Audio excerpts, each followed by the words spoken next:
Hello दोस्तों, आइए start करते हैं MW चैनल का फर्स्ट वीडियो 11th क्लास का।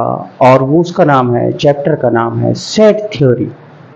सेट थ्योरी आज हम लोग पढ़ेंगे और स्टार्ट करेंगे सेट थ्योरी। कई लेक्चर्स इसमें शामिल करना पड़ेगा हमें, तो एक लेक्चर में हम नहीं करने वाले हैं। एक क्लास आज आपकी सेट थ्योरी की हो रही है, इसके बाद हम अगली क्लास, फिर नेक्स्ट क्लास, फिर नेक्स्ट क्लास, और जब एंड होगा तो आपको बता दिया जाएगा कि अब चैप्टर ये एंड हो चुका है। तो दोस्तों, MW चैनल आपके लिए लाया है ये मैथ्स वाला। MW मीन्स मैथ्स वाला। तो मैथ्स वाला पर आपको बहुत कुछ सीखने को मिलने वाला है। आप तैयार हो जाइए, आपका भविष्य उज्जवल हो, पूरे ऑल इंडिया के बच्चों का भविष्य उज्जवल हो, इसलिए हमने ये चैनल स्टार्ट किया है। आइए देखते हैं चैप्टर सेट थ्योरी।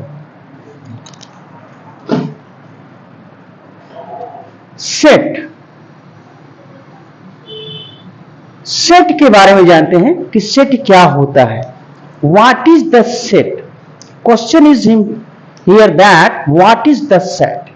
तो सेट क्या होता है?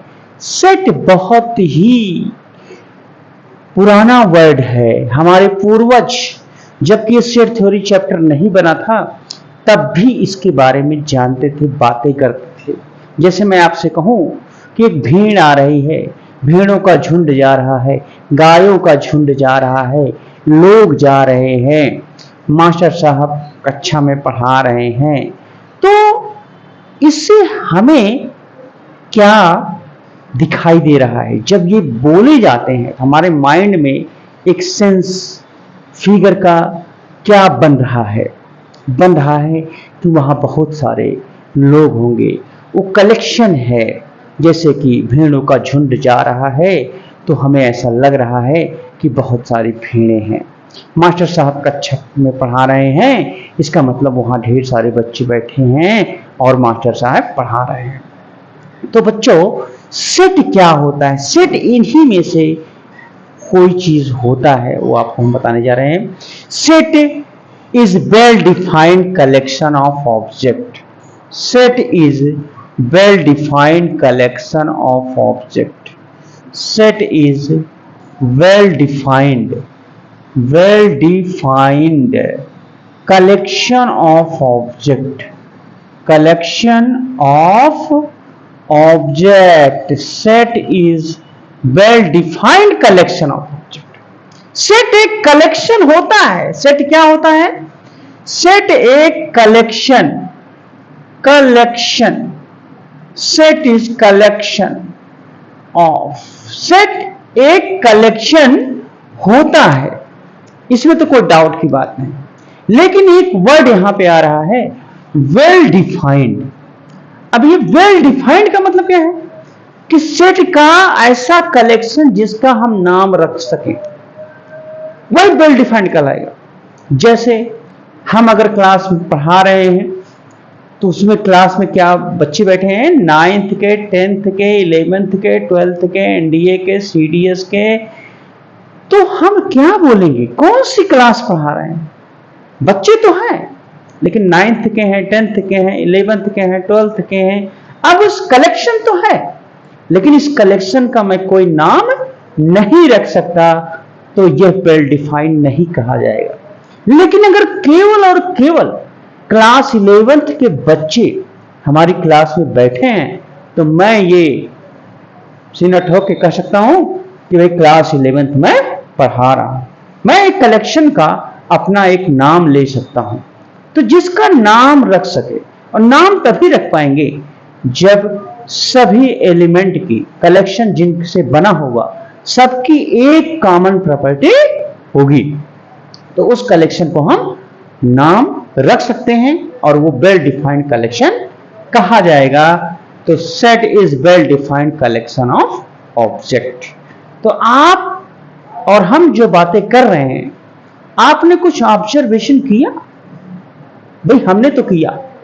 आइए देखते हैं आपको नजर आ रहा है कि नहीं जो हमने ऑब्जर्वेशन किया वो बताने जा रहे हैं कि every collection is not set. every collection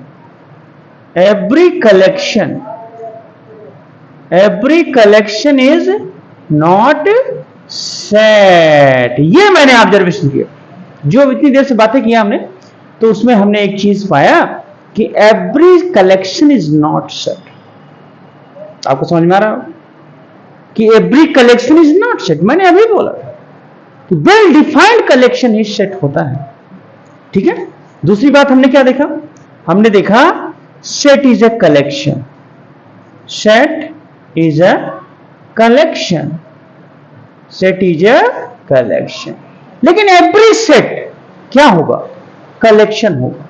every set collection होगा, लेकिन एवरी कलेक्शन सेट नहीं होगा।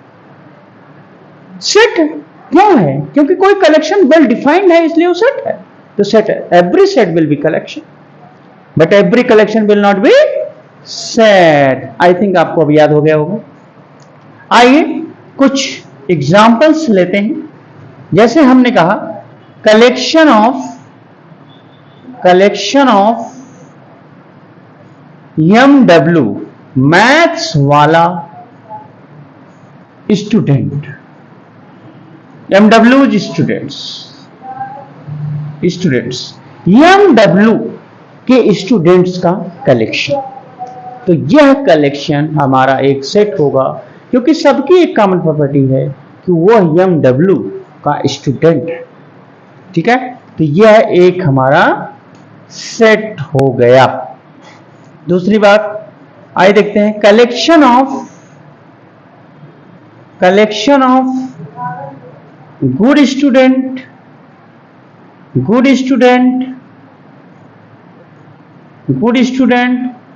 ऑफ माई स्कूल, तो मेरे स्कूल का कि बच्चों का कलेक्शन है ये। लेकिन वहां पर एक वर्ड आ गया गुड। अब गुड स्टूडेंट के बच्चों का कलेक्शन, तो भैया आज से याद रख लो, गुड, बेटर, बैड, बेस्ट, ये एडजेक्टिव वर्ड्स होते हैं और यह किसी विशेष के लिए आते हैं। यह कलेक्शन वेल डिफाइंड नहीं कहा जाएगा। ये तो एक क्वालिटी रिप्रेजेंट कर रहा है कुछ विशेष लोगों की। तो जहां ये वर्ड आ जाएंगे वह कलेक्शन कभी भी सेट नहीं होगा। तो यहां पर collection of good student of my school, it is not set, यह सेट नहीं है। याद रखिए, जहां गुड, बेटर, बेस्ट, बैड ये सब वर्ड आ जाए, ये किसी स्पेशल के लिए होते हैं। ये कोई कॉमन प्रॉपर्टी की बात नहीं होती इसमें। इससे वेल डिफाइंड हमारा कलेक्शन नहीं हो पाता है। अब कोई गुड है, तो भाई गुड है तो आपके लिए हो सकता है वो क्या हो? बैड हो। मेरे लिए गुड है, आपके पापा के लिए बैड है। तो क्या हो गया? यह कलेक्शन वेल डिफाइंड नहीं कहा जाएगा। ठीक है। तो आपने सीखा कि जहां गुड, बेटर, बेस्ट यानी एडजेक्टिव वर्ड्स जहां पर आ जाएंगे वह कलेक्शन सेट नहीं कहा जाएगा। कलेक्शन ऑफ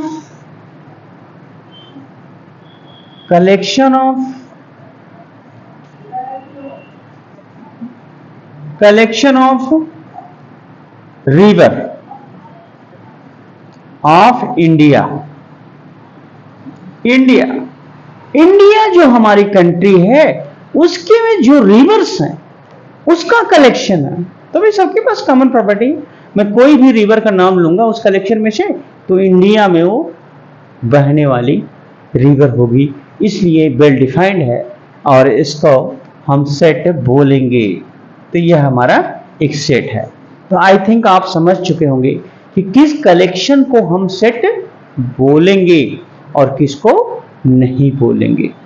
तो यहां पर अब इस चैप्टर को हम लोग पढ़ते हैं, आगे कैसे इसको अध्ययन करना है इसका। तो ये तो सेट का मीनिंग आप समझ रहे थे। अब मैथमेटिक्स में इसको आप पढ़ रहे हैं, याद रहे। और मैथमेटिक्स में मैक्सिमम चीजें हम सिंबल के रूप में पढ़ते हैं, तो गुड न्यूज आपके लिए है कि इस चैप्टर को जो स्टेटमेंट्स यहां देख रहे हैं बड़े बड़े स्टेटमेंट्स में नहीं पढ़ना है, हमें सिंबॉलिक लैंग्वेज में इसको पढ़ना है और समझना है। तो सेट का जो नाम है वो कैसे लेते हैं? सेट का जो नेम है वो याद रहे इंग्लिश वर्ड के कैपिटल लेटर से लिया जाता है, कभी भी स्मॉल लेटर यूज नहीं किया जाता है। जैसे आपसे कभी भी आपको लिखना है सेट ए तो आप कैपिटल ए लिखेंगे, सेट बी तो आप कैपिटल बी लिखेंगे, सेट सी तो आप कैपिटल सी लिखेंगे। याद रहे ये बात, कभी भी स्मॉल लेटर का यूज नहीं होगा और हमेशा किसी सेट का नाम इन्हीं लेटरों से ही रखा जाएगा, वो भी कैपिटल लेटर से। याद रहे ये बात, ठीक है। तो एलिमेंट्स अब एलिमेंट्स क्या होते हैं? कोई सेट जिनसे बना होता है उसको एलिमेंट्स बोलते हैं। अगर हम आपसे बोलें कि एक सेट है उसका एक एलिमेंट बी है तो यहां हम स्मॉल बी लिखेंगे। हाँ, लेकिन यहां याद रहे कैपिटल बी भी इसका मेंबर हो सकता है, यानी एलिमेंट हो सकता है। लेकिन अगर सेट का नाम लिखना है, सेट का नाम, इस सेट है कौन सा, ए है कि बी है कि सी है कि डी है, तो कैपिटल लेटर का ही यूज होगा। लेकिन एलिमेंट में हम generally in general small letter का यूज करेंगे, ए बी सी डी। अगर हमने बोला कि एलिमेंट कोई बी है तो स्मॉल लेटर लिखेंगे। हाँ, स्पेशली अगर कोई बताता नहीं यहां कैपिटल बी है, कैपिटल बी है, उसका रीजन आपको बात समझ जाएंगे, कैपिटल बी कब होता है वो आप समझ जाएंगे बात, ठीक है। तो elements small letters A B C D से यूज किया जाता है। इसका रिप्रेजेंटेशन कैसे करते हैं, आइए इसको देखते हैं। Representation of set, representation of set.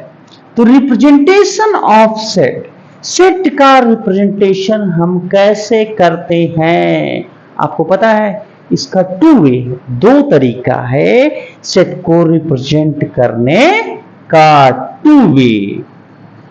Two way दो तरीका है आपको रिप्रेजेंट करने का। पहला कौन सा हम ले रहे हैं? रोस्टर फॉर्म, रोस्टर फॉर्म और टेबुलर फॉर्म, इसको हम टेबुलर फॉर्म भी कहते हैं। टेबुलर फॉर्म, रोस्टर फॉर्म और टेबुलर फॉर्म, ये कैसे रिप्रेजेंट करते हैं बस जान लेना, इतना बड़ा परेशान होने की जरूरत नहीं है आपको। इसमें क्या होता है कि जब कोई सेट लिखना है, जैसे मान लो हमें सेट ए लिखना है और इस सेट में एलिमेंट्स 2 4 6 है। क्या है? 2 4 6 है।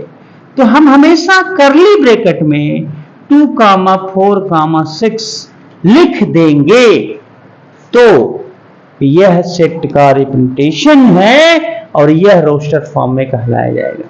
इसकी विशेष बात क्या है आपको पता है कि करली ब्रैकेट तो हमेशा रहेगा और एलिमेंट्स कामा के द्वारा सेपरेट रहेंगे। इस फॉर्म में कभी भी सेट लिखा हुआ आपको मिलेगा तो रोस्टर फॉर्म कहलाएगा। यह एक रोस्टर फॉर्म है। हाँ, एक चीज यहां ध्यान दो कि अगर 2 4 6 लिखा है तो मैं इसी को 4 2 6 भी लिख सकता हूं। ये दोनों बातें एक ही है।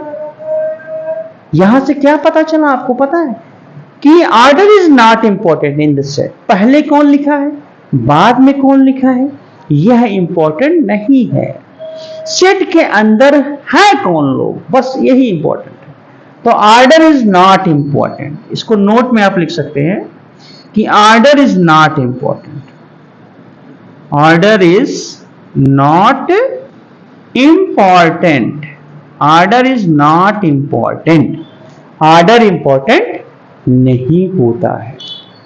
ठीक है, आप समझ गए होंगे मैं क्या कहना चाहता हूं कि ऑर्डर इंपॉर्टेंट नहीं होते हैं। लाइट थोड़ा चली गई है, ठीक है।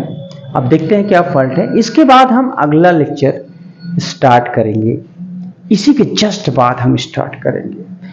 ठीक है दोस्तों, गुड लक।